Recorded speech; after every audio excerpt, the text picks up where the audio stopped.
senhora presidente, senhores conselheiros, ilustre membro do Ministério Público, que oficia junto à Corte de Contas. Excelência, trago inicialmente processos de sancionamento referentes relacionados ao município de Belém, especificamente com relação ao gestor do Fundo de Previdência daquela municipalidade, nos processos 6494 de 2017, pelo não envio no prazo regulamentar da primeira remessa SICAP de 2015, com sancionamento em sempre e falso. Dos autos consta a apresentação de defesa que foi considerada insubsistente. Processo 6497 de 2017, pelo não envio no prazo regulamentar da terceira remessa do SICAP 2015, sancionamento no mesmo valor de sempre falso, também com defesa considerada insubsistente. Processo 6498 de 2017, pelo não envio da quarta remessa SICAP 2015, sancionamento no mesmo valor, com defesa considerada insubsistente.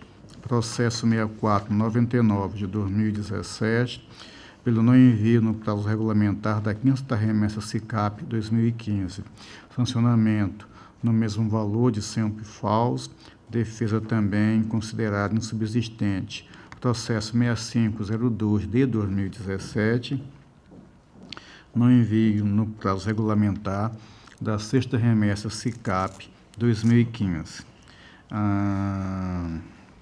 Valor aqui também de 100 falsos com defesa insubsistente. Excelências, tendo em vista que os fatos aqui citados caracterizam, de certa forma, o descumprimento das normas dispostas em nossa lei orgânica, inclusive aqui discriminadas a atuação na Instituição Normativa 2 de 2010, trago esses votos no sentido que se aplique esse valor com base nos próprios demonstrativos, nos próprios normativos da Casa, em especial a sua lei orgânica, cientificar o gestor que após o trânsito em julgado, no prazo de 15 dias, faça o recolhimento dos valores aqui impostos, alertá-lo que, não procedendo dessa forma, os instrumentos poderão ser enviados à PGE para a ação de execução, remeter os processos ao FUNCONTAS para o cumprimento de normas de sua competência e retornar o processo ao gabinete do relator para acompanhamento do pagamento das multas e ou outras medidas que fizerem necessárias. É como voto nesses processos, senhora presidente. Com a palavra o Ministério Público. Senhora presidente, senhores conselheiros, o Ministério Público opina pela aplicação de multa em todos os processos relatados pelo conselheiro Anselmo Brito. Em discussão os processos. Em votação. Conselheiro Fernando. Acompanho o relator, senhora presidente. Conselheiro Rodrigo. O relator, presidente. Conselheiro Sérgio. Acompanho o relator, senhora presidente. Aprovados. Senhora presidente, aproveitando o ensejo, eu queria retirar de pauta os processos 944 de 2017, 6495 de 2017, que eles foram pautados equivocadamente e que serão feitos outros procedimentos, quer internos, quer de ordem externa. Retirados de pauta os processos citados pelo conselheiro. Excelência, tenho uma prorrogação de prazo, na verdade, o indeferimento de uma prorrogação de prazo do senhor Cleovan Florentino de Almeida, prefeito do município de Maribondo, exercício de 2006, Em resposta à decisão simples aprovada pelo Pleno em 24 de abril de 2017 e publicada no Diário Eletrônico, aprovada no Pleno em 20 de abril e publicada no dia 24 do mesmo mês. A presidência encaminhou cópia da decisão para esse recebimento, sendo o gestor efetivamente notificado em 5 de junho de 2017. Em 17 de outubro de 2017, esgotado o prazo inicialmente concedido, o gestor protocolou junto ao tribunal o presente pedido de prorrogação, solicitando mais de 30 dias para atender a diligência deliberada pela Corte. Sendo assim, excelências, em razão da intempestividade patente, não temos como deferir o pedido, assim, não atendendo a solicitação do gestor, comunicá-lo deste fato, dar publicidade para a decisão, retornar ao processo crime do relator após o cumprimento dos dispositivos anteriores, para dar continuidade às providências pertinentes, inclusive a juntada destes autos à sua prestação de contas, senhora presidente. É como voto.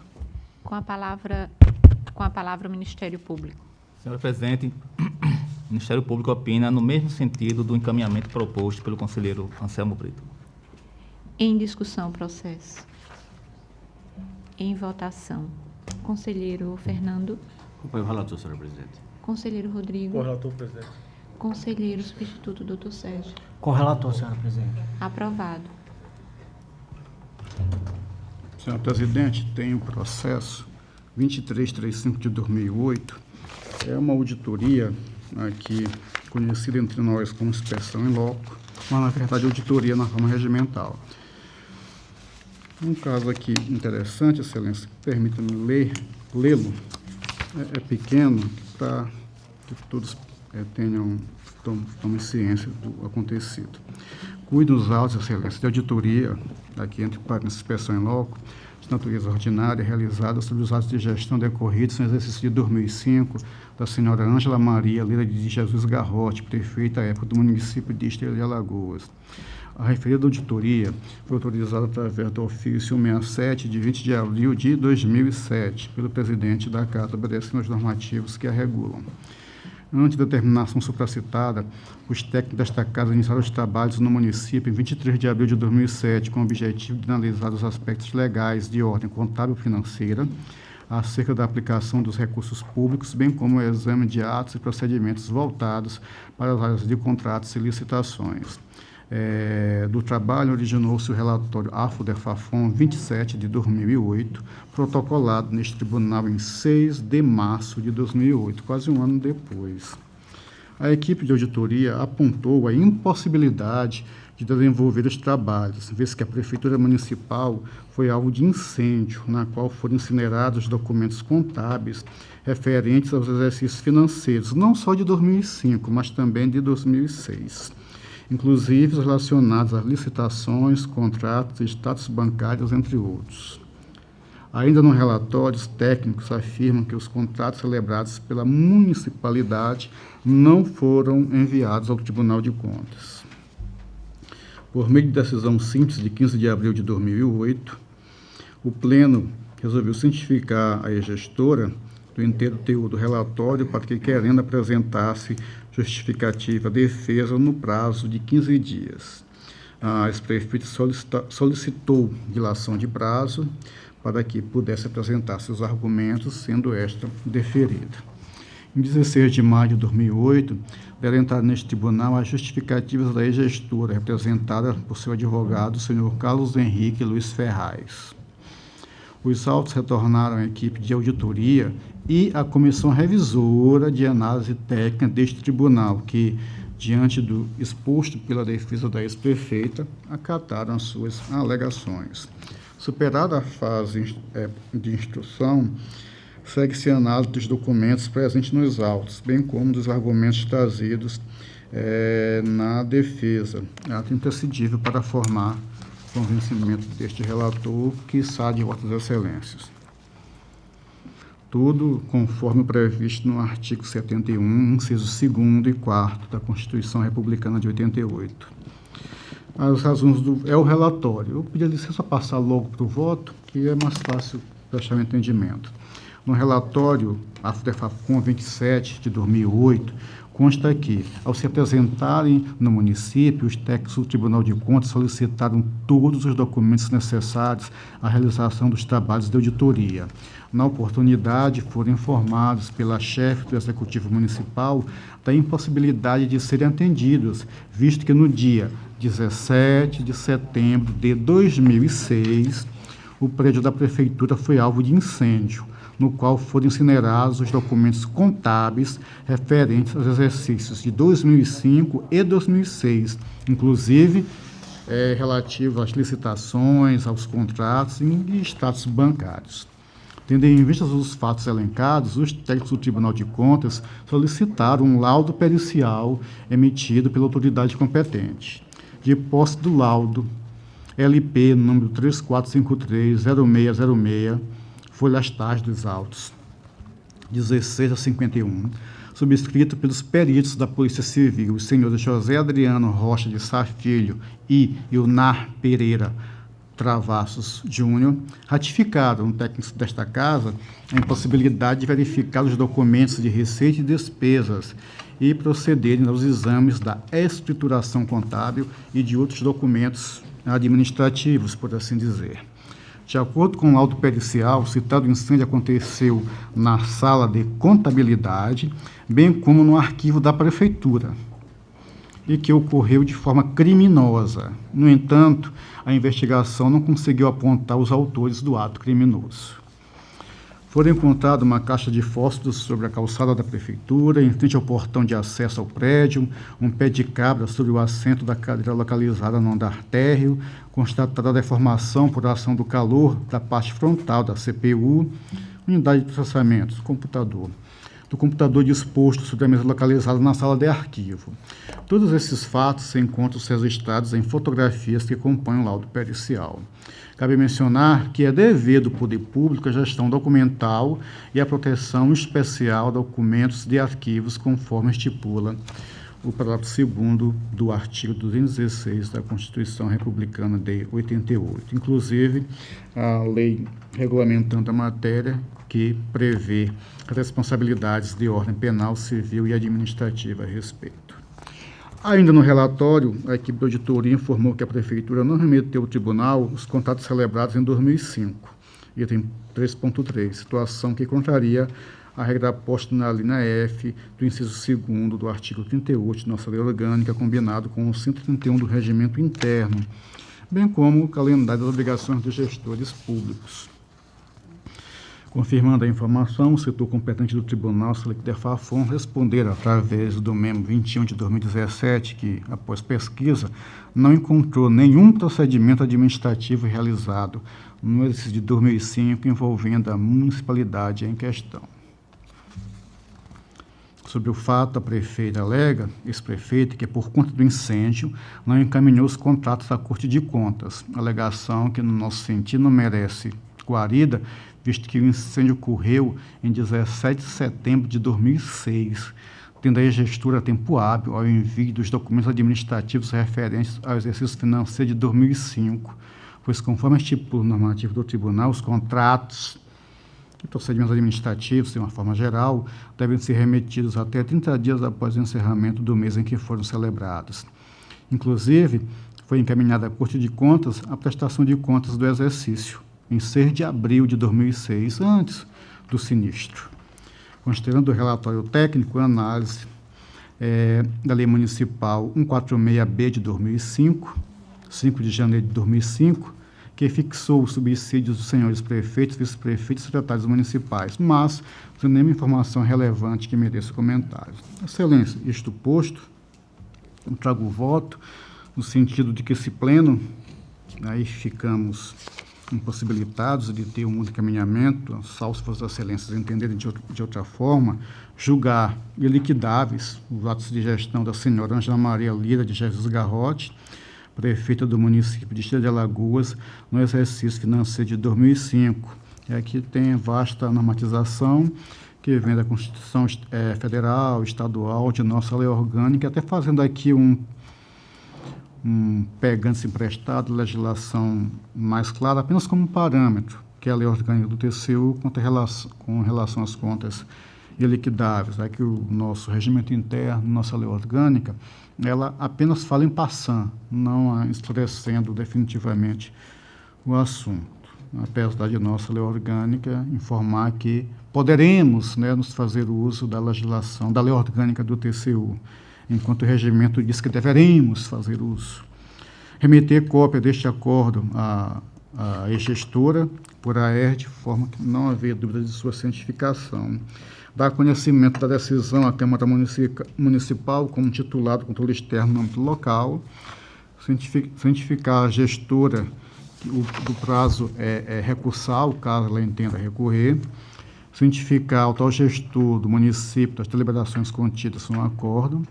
Oficiar aos veículos de imprensa, aqui tem imprensa, órgãos oficiais de publicação dos atos administrativos no estado de Alagoas, encaminhando cópia desta peça, para que nos informe com a maior brevidade possível, caso detenha, as publicações de procedimentos administrativos, contratos, convênios, congêneres, tendo como celebrante o município de Estado de Alagoas durante o exercício de 2005. Da publicidade dessa decisão, realizar, por meio do gabinete de controlização plenária, as cientificações necessárias, retornar o processo ao gabinete do relator para as medidas que se fizerem necessárias. É o meu voto, senhora presidente. Com a palavra, o Ministério Público. Senhora presidente, por se tratar de um processo de 2008, ele não tramitou no Ministério Público. Mas eu, ouvindo aqui atentamente o relatório e o voto do conselheiro Anselmo Brito, não posso deixar de opinar no mesmo sentido do que proposto por Sua Excelência. Em discussão. Senhora presidente, apenas um esclarecimento aqui, porque eu realmente peguei assim e fiquei sem uma base. O encaminhamento de Vossa Excelência para os órgãos de imprensa para verificar se há entre a Prefeitura e os órgãos de imprensa contratos específicos de publicidade, alguma coisa, ou se tem algum, ou apenas para, enfim, informar a decisão deste pleno. Excelência, já começando pela nossa discussão de prescrição ou decadência, mas assim, o município é pouco crível que o município passe o ano todo sem fazer nenhum procedimento, ainda que não seja um procedimento estrito licitatório. Uma dispensa, tá? Uma contratação direta, no sentido genérico. Então, o nosso tribunal, em regra, não sei a realidade hoje. Antigamente fazia o controle pelas publicações oficiais, como tem no regimento interno. O município publicava, o tribunal fazia este controle. Olha, o município fez este procedimento, data tal. Então, ele terá que mandar para o tribunal o procedimento até o final do mês seguinte. E parece-me que isso, em pesquisa feita, não foi verificado. Aí, na verdade, minha solicitação é que, em 2015, verificar o que a Prefeitura contratou, o que ela fez, qual o seu histórico publicado, para que, com esses dados, a gente possa ter alguma informação a mais, inclusive para que, quando façamos a análise da prestação de contas, acaso ainda não tenha sido feito, eu não posso aqui especificar que já foi relatado ou não, a gente pega essas informações para utilizá-lo na análise também. É nesse sentido, mas... Então, essa informação que Vossa Excelência requer no voto são os órgãos de imprensa oficial. Oficiais, exatamente. Oficiais, certo? Exatamente. Não é da imprensa... Na verdade, assim, eu posso até citar, às vezes me fala aqui a memória, tinha um jornal em que os municípios publicavam os seus procedimentos administrativos. Parece que aqui já decidimos também que a AMA tem um diário oficial em que é publicado alguma coisa dos municípios. Então, aonde pudermos buscar essas informações, não necessariamente públicos formais, mas que tragam alguma publicidade geral. A gente vai fazer essa verificação a fim de buscar mais informações, subsídios, para que possamos trazer a prestação de contas em definitivo, do julgamento em definitivo. É isso, Excelência. Senhora presidente, só um esclarecimento. O voto de Vossa Excelência é no sentido de julgar iliquidáveis. As contas que eu falo aqui no sentido dessa auditoria, dessa inspeção em loco, porque nós acabamos por julgar. Aqui eu faço a utilização combinada do artigo, na Constituição Federal fica mais fácil para a gente visualizar, do artigo 71.2, julgamento, com o inciso 4 das fiscalizações, auditorias, inspeções e outros procedimentos. Como é ato de gestão, nós julgamos. Aí, nesse sentido, os atos de gestão praticados naquele município, por não termos a documentação... Mas eu só não consegui compreender se a gente está julgando, porque a gente está realizando uma diligência pós-julgamento. Não, mas a diligência é independente do julgamento. Nós estamos julgando as contas iliquidáveis. Quanto a este processo aqui, ele até pode ir para o processo de prestação de contas, mas para efeito de informações, de termos de informações. Eu acho, conselheiro, que com a devida vênia, essa providência da diligência, ela devia anteceder, né? Caso a gente queira realmente buscar todas as informações, até mesmo porque eu fiquei também ouvindo atentamente, mas não consegui captar tudo que foi colocado, existem documentos que são produzidos não pela prefeitura, como o extrato bancário, quem produz é o banco. Essa informação, né, então, demonstra, no mínimo, uma má vontade por parte do gestor em encaminhar essa documentação. Também eu vejo com muita reticência o fato de que o fogo teria danificado toda a documentação contábil, quando na verdade a gente sabe que essa contabilidade, na grande maioria das vezes, é feita de forma por terceirizados, em um escritório externo, né? E o comprometimento daquela documentação, ela não inviabiliza a existência enfim, eu, quanto ao julgamento como iliquidáveis, eu acompanho Vossa Excelência, né? Agora, acho que a providência de diligenciar com a finalidade de buscar informações e ser mais preciso, não é? Ela deveria ser antecedente ao próprio julgamento, né? Excelência, neste íntere, eu discordo de Vossa Excelência porque essa colheita de informações, ela não será mais útil para a avaliação desses atos de gestão, já que eu não tenho a documentação essencial de análise, e o que eu estou pedindo não é bem a documentação essencial para análise, eu estou pedindo o que aquele município, porventura, publicou. É uma incerteza, eu não sei nem se publicou algo, é o que vai ser pedido na verdade, para que com essas informações nós a utilizemos quando da análise da prestação de contas, não necessariamente desses atos de gestão, mas atos de governo da gestora. Exercício financeiro de 2005. Porque é uma prática aqui que eu percebo, alguns conselheiros, eles recebem esses relatórios e fazem um julgamento como contas de gestão. Então, esse encaminhamento não está sendo dado por Vossa Excelência como relator. Não é isso? Se eu entendi. Não, isso aqui acaba sendo uma conta, uma análise da gestão da prefeita, ou da ex-prefeita, acaba sendo isso, utilizando os artigos 71.2 e 4º. Contas de gestão. Agora, a questão das contas de governo, aquele processo macro, ainda hoje é evidente que nós, quando deveríamos fazer julgamento, deveríamos julgar através de políticas públicas, necessariamente, mas ainda é uma impossibilidade para que nós assim o façamos. Eu considero que a gente está fazendo julgamento de contas de gestão, então eu não vejo a necessidade da realização dessa diligência posterior, e eu acompanharia, né, já antecipando meu voto. Né? Perfeitamente. Senhora Presidente, apenas para esclarecer, Vossa Excelência está encaminhando alguma modificação no voto do Conselho? Porque realmente eu achei estranho essa investigação a posteriori, depois de nós liquidarmos a conta, seja de gestão ou de governo. Excelência, porque assim, as contas iliquidáveis, elas permanecem liquidáveis por 5 anos. Surgindo fatos novos, nós podemos reabri-las. É nesse sentido. A rigor, eu concordo com o doutor Rodrigo, que é estranho, por isso que eu até enfatizei. O incêndio aconteceu na contabilidade e no arquivo. É estranho, mas eu não tenho elementos nos autos que me permita ter outro tratamento. Então, é nesse sentido que eu peço as informações para que elas, mesmo julgadas irregulares e liquidáveis, elas ficam lá por 5 anos. Se em 5 anos não surge nada novo, aí elas ganham seu caráter de definitividade. É isso, senhor conselheiro.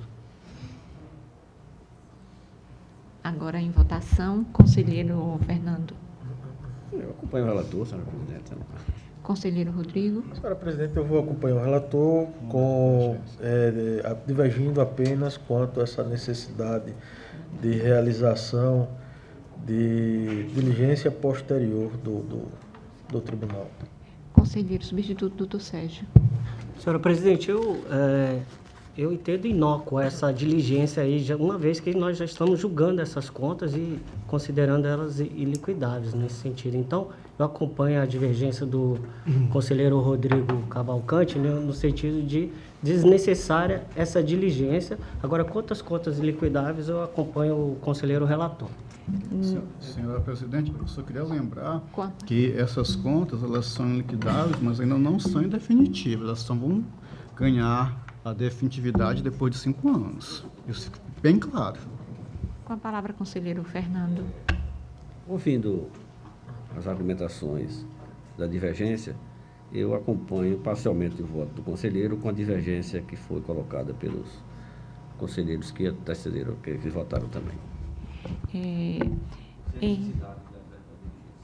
Em virtude da modificação do voto do conselheiro Fernando, o processo deverá ser encaminhado ao conselheiro Rodrigo para fazer, em virtude de o posicionamento dele ter sagrado Excelência, eu acho que no mérito tá vencedor. Eu apenas vou fazer aqui porque na verdade era o acórdão pronto que vem sido com o Sr. Anselmo na questão das diligências.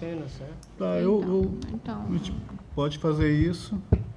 Então, da forma que Vossa Excelência apresenta nesse momento, Vossa Excelência mesmo Na verdade, redige. eu vou aproveitar aqui o decisório e vou colocar uma observação que vem sido quanto à diligência na forma dos votos dos conselheiros, fica mais inteligível. Assessoria para que... Então, aprovado com os registros recebidos e aceitos pelo conselheiro com relação à diligência apresentada.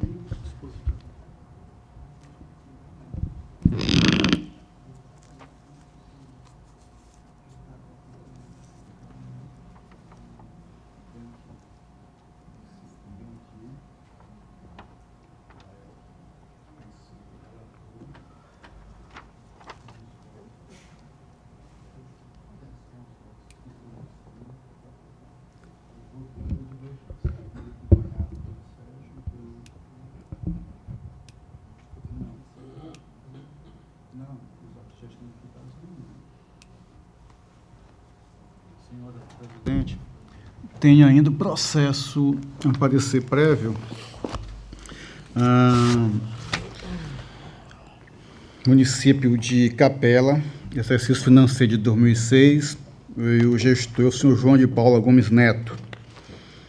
Aqui, Excelência, foi feita diligência, em virtude do gestor não ter enviado os documentos de planejamento obrigatórios, em que, mesmo afirmando que, após diligência, mandara a LDO e o PPA, de fato, o PPA nunca foi enviado a esta casa, sendo inclusive objeto, se o caso de sancionamento por descumprimento de obrigação própria sua e até de diligência do tribunal, quando pedido do relatório. Também, Excelência, não houve auditoria e inspeção em loco no município referente ao exercício de 2006.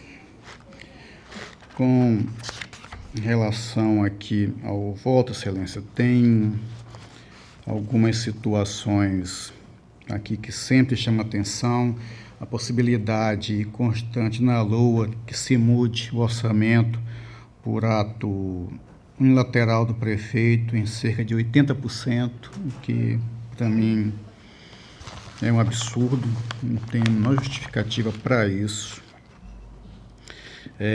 A abertura de créditos adicionais e especiais de forma indiscriminada, além do que a reserva de algumas rubricas, tais quais insuficiência de dotação do grupo de pessoal em cargos sociais, pagamento de despesas decorrentes de precatórios judiciais, amortização e juros da dívida, atendimento de despesas financiadas com recursos vinculados a operações de crédito e convênios, as insuficiências de outras despesas de custeio de capital, praticamente tudo, consignados em programas de trabalho das funções saúde, assistência, previdência e educação. Tudo isso poderia ser aberto fora da autorização dada pela lei orçamentária para abertura de créditos adicionais, no caso suplementares, evidentemente. E até uma coisa que é estranha é previsão na própria LDO para abertura de créditos especiais, créditos adicionais especiais, tendo em vista a própria natureza do crédito, que é uma circunstância posterior, não prevista no orçamento, mas na LDO. Já é estranho, porque o instrumento, se fosse para abertura de crédito suplementar, seria a própria LOA. E aqui ainda avança mais um pouco, no sentido de permitir a abertura de créditos especiais. Mesmo tendo autorização, não foi aberto nenhum crédito especial. Todos foram suplementares, utilizando como fonte anulação de dotação, ou seja, orçamento, se foi 100, como houve apenas troca de dotações, o orçamento permaneceu em 100, não se alterou quantitativamente. Mas o poder de alterá-lo em 80%, isso que eu ainda tenho dificuldade em aceitar como algo de planejamento, algo que a gente possa vislumbrar. É como se tudo fosse feito de qualquer jeito e, à medida que fosse executando, que se ia modificando completamente o orçamento. Tenho também da execução orçamentária, financeira e patrimonial, aqui coisas menores, mas alienação de bens móveis sem a comprovação, a questão de desequilíbrio no balanço orçamentário no valor de R$323 mil.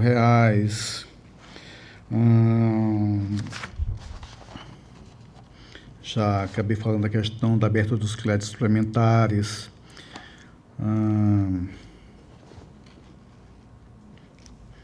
Dos 80% que foram abertos, foram apenas 70% praticamente do orçamento foi alterado. Há decretos que foram encaminhados apócrifos, e o próprio quadro de decreto também está apócrifo, não está aqui assinado por quem deveria ter mandado.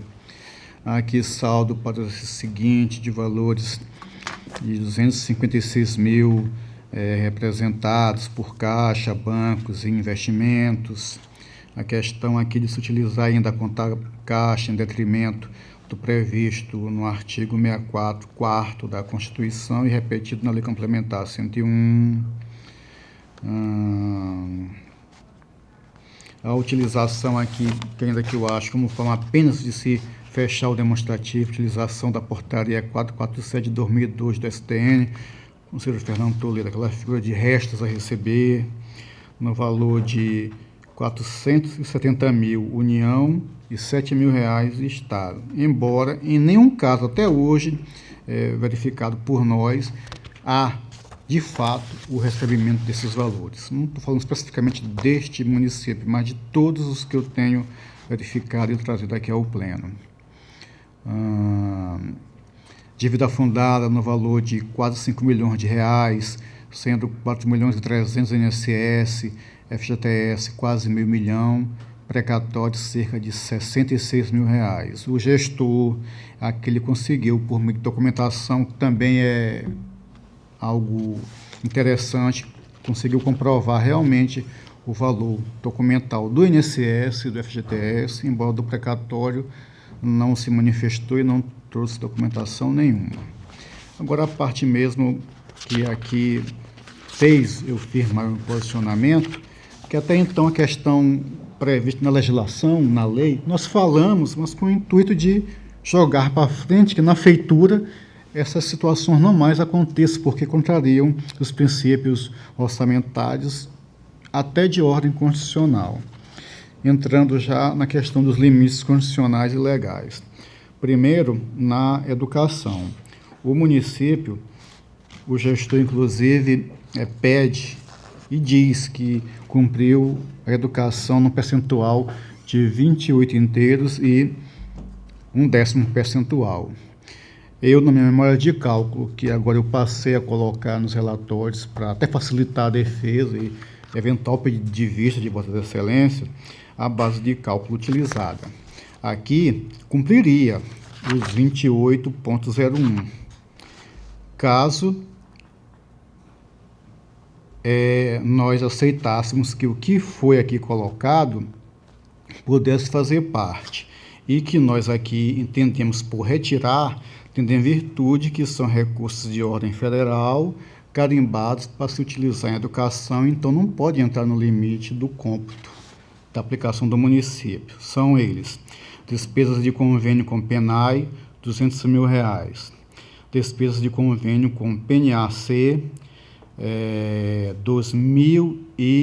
praticamente R$3 mil, R$2.955. Despesas de convênio com o PNAQ, R$380 mil. Despesas de convênio com PENAT, R$51.600. Despesas Código de Salário da Educação, R$106 mil. Despesas de convênio PDDE, R$8 mil. Despesas de convênio do PROEJA, R$123 mil. Despesas de convênio com o MEC-FNDE, R$225. Outros convênios e programas, R$684 mil. Sendo assim, excelência, retirando essas rubricas, que somam um valor de 1.684.000, dos 28,01, o município, desculpe, eu aqui, o valor da exclusão não é 1.684, é 1.557. 1.684 é o valor líquido aplicado, que perfaz 20,07, bem diferente do 28,01%. Inclusive, aqui, quando o gestor manda o réu ao tribunal, ele manda também valores diferentes do que constam da prestação de contas.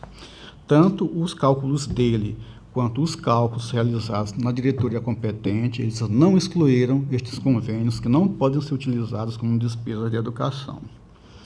Quanto à saúde, também não restou cumprido o limite constitucional de 15%. E o gestor aqui alega em sua defesa que cumpriu, e cumpriu em 18 inteiros e 0,3%. Em que sentido? Ele aqui cumpriria se não fosse excluído convênios com a FUNASA no valor de 342.400 e despesas do exercício anterior de 162 mil, praticamente 163 mil reais, aplicando-se um valor, ao invés de 18,3, um valor de 12,27. E, nesse sentido, excelência, eu entendo que esses convênios, nem essa rubrica de despesas do exercício anterior, pela lógica, é do exercício anterior. Eu não posso utilizar como sendo verificado no ano em curso. Excluindo esses valores, eu não atinjo o percentual de 18,3%.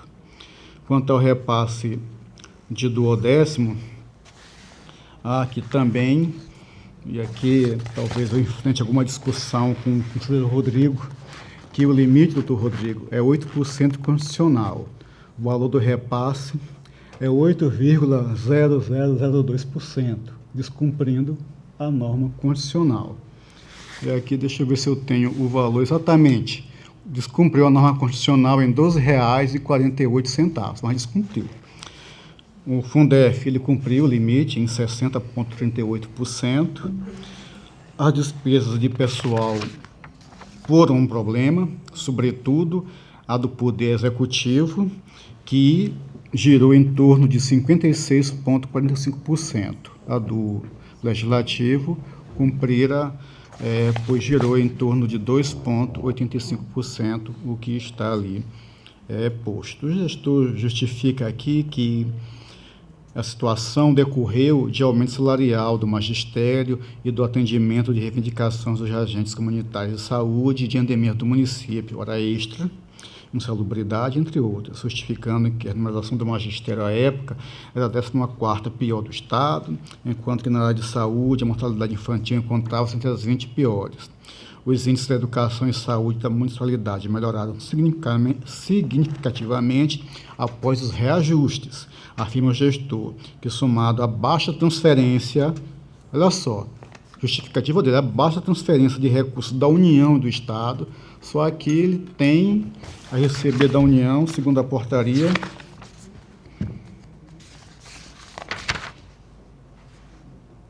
quase R$500 mil. O do Estado, talvez irrisório, cerca de R$7 mil. Mas a baixa transferência de recursos contribuíram para o gasto de pessoal acima do permitido. Entretanto, essas melhorias, elas não poderiam apenas ser utilizadas em desrespeito, em prejuízo à normatização quanto à gestão transparente e com responsabilidade fiscal. Embora aqui, Excelência, patentemente descumprido o limite, mas aqui tem um prazo para que ele se adeque. Então, eu não vejo como eu posso apenas indicá-lo do que ele deverá fazer com relação a trazer estes limites, a trazer esses gastos para o limite, não sendo, portanto, no meu sentir aqui, motivação suficiente, talvez no ano de 2007, verificado que não aconteceu nada, que a situação apenas ou estagnou, ou não foi tomada nenhuma providência, aí sim poderíamos utilizar como elemento de reprovação das contas quando da análise da Câmara Municipal. Trago algumas, quanto à questão do controle interno também, prática, não utilizamos para aqui reprovação de contas. Trago algumas recomendações, muitas delas até frívolas, mas comezinhas, mas que temos que fazê-la.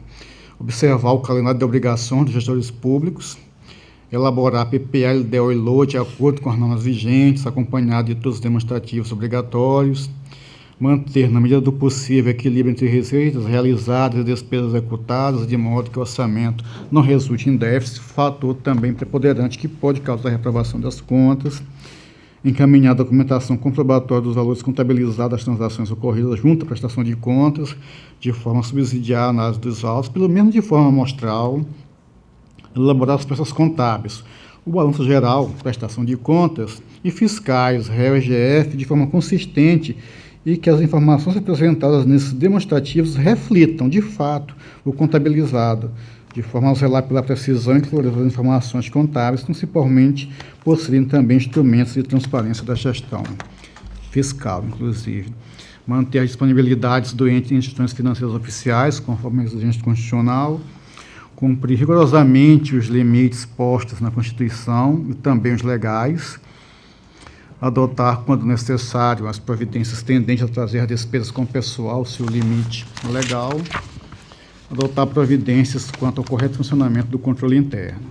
Excelência, tendo em vista o que foi aqui relatado, mas especialmente o descumprimento dos limites mínimos em educação e saúde, assim como o descumprimento do limite do repasse do ODESP em 2006, eu trago o voto no sentido de que esse tribunal, quando da emissão do parecer prévio, o faça pela reprovação, rejeição, para quando da análise da Câmara Legislativa, assim seja por ela analisado. Evidenciar ao Poder Legislativo as recomendações aqui trazidas, solicitar que uma de vereadores que comunique esta Corte de Contas de acordo com o artigo 160 do julgamento deste parecer prévio, inclusive para cumprimento do artigo 48 da Lei Complementar número 101 de 2000, solicitar de forma independente ao julgamento feito pelo Poder Legislativo Municipal instalação de procedimento apropriado de competência da Corte de Contas, tendência a verificar a ocorrência de dano nas situações descritas, remeter o processo à direção do FUNCONTAS em outros apartados, para instaurar o processo de aplicação de multa ao senhor João de Paulo Gomes Neto, em razão do descumprimento de diligência do relator, com vistas ao envio de documentação obrigatória, remeter cópia do parecer prévio ao gestor epigrafado, de forma a não haver dúvida de sua cientificação, informar o gestor da possibilidade recursal, publicar a presente decisão em diário oficial para os seus fins de direito, retornar o processo do relator para o cumprimento dos dispositivos acima, depois do cumprimento, para outras medidas que se fizerem necessárias. Este é o meu voto, senhora presidente. Com a palavra, o Ministério Público. Senhora presidente, também aqui temos um processo de 2007, portanto, ele não tramitou no Ministério Público. No entanto, eu gostaria de tecer algumas considerações. E eu vou fazer o meu parecer de forma oral agora, nesse momento. Esse processo é o mais importante do controle externo, junto com o julgamento de contas, esse do 71, que é a emissão de parecer prévio para o Poder Legislativo, junto com as contas de governo, que o tribunal julga diretamente. Portanto, esse procedimento está para... A importância dele ao nosso tribunal é muito grande. Equivale ao Supremo julgar uma ADI. Então, a função principal do Supremo é guardar a Constituição. A função principal do Tribunal de Contas é realizar esse processo. Escutei atentamente aqui as várias irregularidades detectadas pelo conselheiro Anselmo Brito e queria destacar algumas. Alienação indevida de bens imóveis, abertura indevida de créditos suplementares, aplicação inferior na educação, aplicação inferior na saúde, repasse do 12º superior ao limite constitucional, um pouco superior, mas diante do... Se fosse só essa irregularidade, eu creio que não teria muitos problemas, mas diante do conjunto da obra, ela se acrescenta às demais. E, por fim, a ausência de controle interno. Por todas essas razões, o Ministério Público opina pela rejeição das contas. Em discussão. Senhora presidente. Com a palavra, conselheiro Fernando. Eu quero até parabenizar o conselheiro Anselmo pela a forma proativa, no sentido de buscar deste órgão de controle os judicionados que estão sob sua cautela, seus trabalhos, para que essas contas sejam apresentadas e ele possa a ela julgar, coisa que eu não tenho tido muito acesso. Portanto, não estou tendo possibilidade de avaliar as contas dos meus judicionados. Dos judicionados deste tribunal que estão sob a minha avaliação. Mas me chamou a atenção, e eu gostaria de fazer esse comentário. Não vou me adentrar a rigor técnico e a avaliação com relação às aplicações dos limites constitucionais de educação, saúde, que são os mais importantes, as razões que levaram a expurgar isso, aqueles valores que estão ali justificadas pelo conselheiro relator, mas uma coisa tem me chamado a atenção com relação a uma atribuição que me parece, no primeiro momento, exclusiva do poder legislativo municipal, que é a solicitação e a concessão pelo poder legislativo de utilizações de 60%, 40%, 70% de suplementação orçamentária. Isso me parece extremamente pouco razoável. me parece, inclusive, que o Poder Legislativo abre mão da sua principal função legislativa.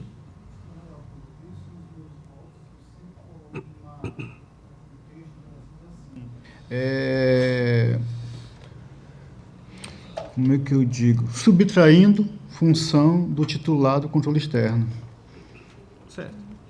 Mas eu gostaria de completar esse raciocínio. Eu acho isso temerário, eu acho isso irresponsável, eu acho isso o Poder Legislativo abrir mão, como disse, da sua principal função, de fiscalização, de controle, de estar ali acompanhando a gestão municipal, mas ele passa o cheque em branco para o município, o prefeito atuar, vai precisar do Poder Legislativo, ou quando precisar de algum projeto de lei, ou então lá no outro orçamento do ano subsequente. E ele abre mão de toda a sua possibilidade de fiscalização. Eu acho isso temerário, né? Mas eu também fico imaginando, ora, os edis estão lá eleitos pela população para que façam essa. E nós estamos aqui fazendo referências muitas vezes às irregularidades quando o prefeito se utiliza dessa ferramenta de suplementar o seu orçamento da forma como o Poder Legislativo autorizou ele a fazê-lo. Neste voto do conselheiro, me parece que ele não faz nenhuma irregularidade com relação a esse tipo de procedimento.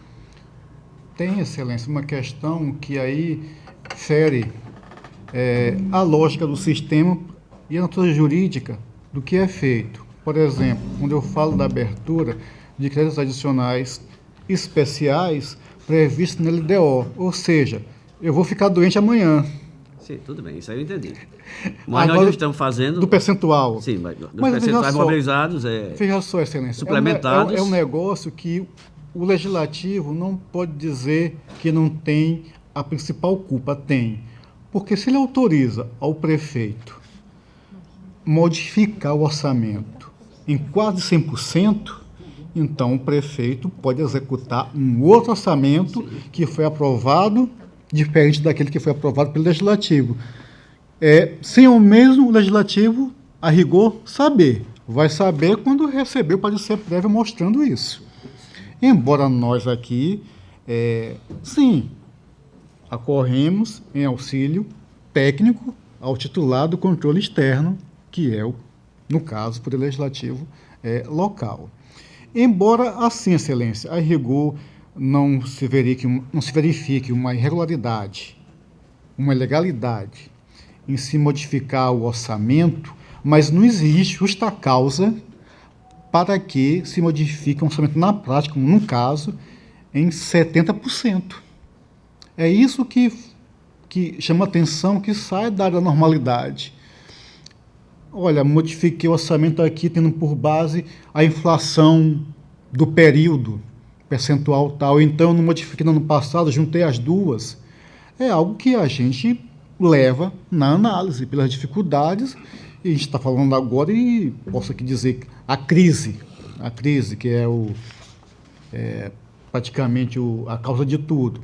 Falando isso hoje atualmente. Mas, assim,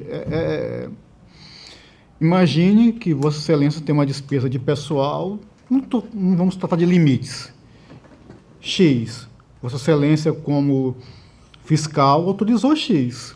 Quando chega para Vossa Excelência fazer o julgamento, vem mais 70X, mais 70% desse X. Assim, um exemplo grosseiro, mas que bem ilustra a situação. Eu entendo essa posição, mas o que eu chamo a atenção é que quando o Legislativo lá autoriza, eu não vejo mais quando o prefeito utiliza-se desse instrumento orçamentário para fazer a sua mobilização, isso agora transforma-se numa ilegalidade, numa irregularidade. Ele foi autorizado a fazer. E está. Tanto é que nós apenas apontamos, assim, a situação que chama a atenção, mas necessariamente não é por causa disso, não é elemento que eu possa me assegurar para dizer, olha, vou ter esse entendimento por causa disso. Porque, de qualquer forma, mesmo equivocada, mesmo ferindo alguns princípios, existe autorização dada, quando não deveria ter sido feita, ou nesse percentual, ou nesse instrumento legal. Perfeito. Mas a situação nós temos que evidenciar até isso, senhores. Para que